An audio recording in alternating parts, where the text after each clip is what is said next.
unexplained story that begins where all your imagination ends. All right, today we're diving into a modern poem that's, well, it's so much more than just words on a page. It's this incredible piece of social commentary.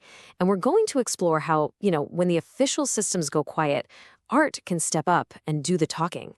It's fascinating, really, how a simple ballad can become this powerful public record for everyone to see. So the poem kicks off with this really haunting image. And listen to the wording here. It says, the mansion rose in the dead of night. It wasn't just built, it rose. That choice of word, it gives it this almost supernatural feel, right? It immediately throws his blanket of secrecy and suspicion over the whole story, right from the very first line. But here's the thing, this isn't some fairy tale. The poet immediately grounds us by setting the scene at the Menik River.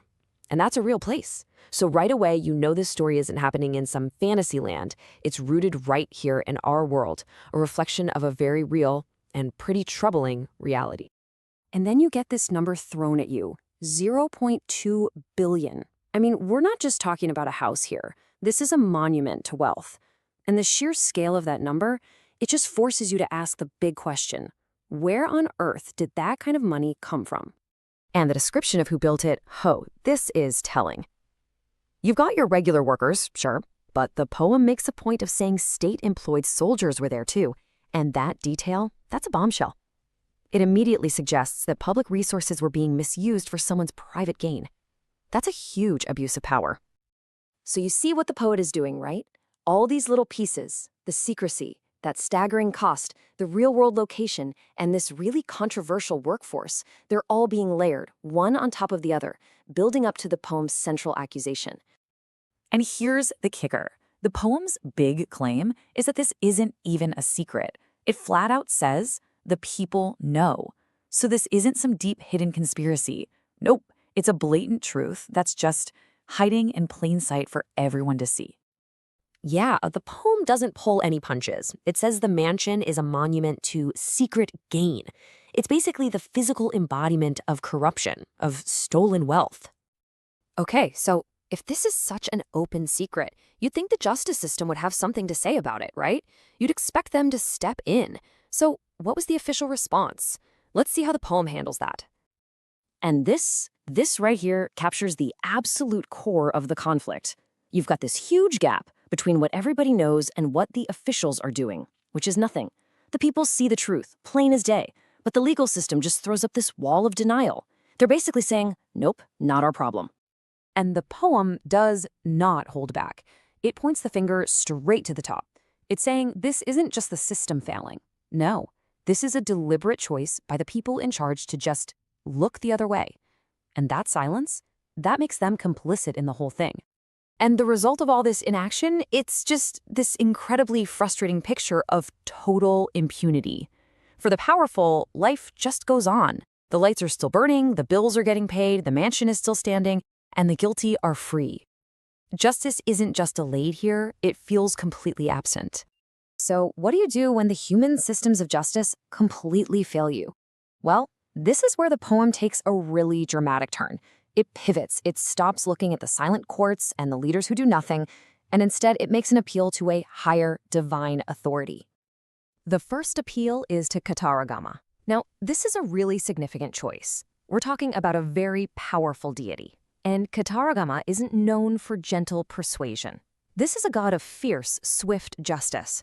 So when you invoke him, you're not asking nicely, you're calling for a powerful, decisive intervention. And then the second appeal is to Ganesha, who is revered as the Lord of Wisdom, the remover of obstacles. And pairing him with Kataragama is just brilliant, isn't it? It's a plea not just for payback, but for a kind of divine clarity. Something that can just slice right through all the lies and the red tape that have totally paralyzed the human justice system. And this gets to the raw, desperate question that the poet is just screaming at the gods. It's really the emotional core of the whole poem. It's just a simple plea for an explanation, for any kind of cosmic sense in a world where the truth is so obvious, but justice is nowhere to be found. The poet's prayer is basically laid out like a 4-step plan. It's less of a request and more of an urgent command to the gods. 1. Wake up. 2. Step in and do something. 3. Bring the truth out into the light. And 4. Cast out the wrongdoers. It's a demand, really, for a complete reset of the moral order. And this is where something really interesting happens. The ballad itself starts to transform. It starts out as just a story about an injustice, but by the end, it's become an act of justice in its own right, a tool for actually holding the powerful accountable. So let's break down the poem's power here. First, it's a public record. It's writing down the truth that the official system is trying to ignore. Second, it's a moral indictment. It's pointing the finger and assigning guilt, because the courts won't. And finally, it's an appeal for higher truth, a higher justice, basically admitting that sometimes our human systems just aren't enough. And that brings us to this final, just haunting line from the poem. It really captures this deep sense of resignation. It's an admission that even though we, the people, can see the truth perfectly clearly, we don't have the power to actually enforce justice. The final judgment, it says, has to be left to a higher power because our own institutions have just completely failed. So where does that leave us? With this one last, really provocative thought.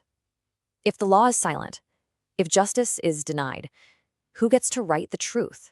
Who becomes the keeper of the story? Well, this ballad seems to have an answer. The artist, the poet, the storyteller. They're the ones who step in to write the history that other people are trying to erase.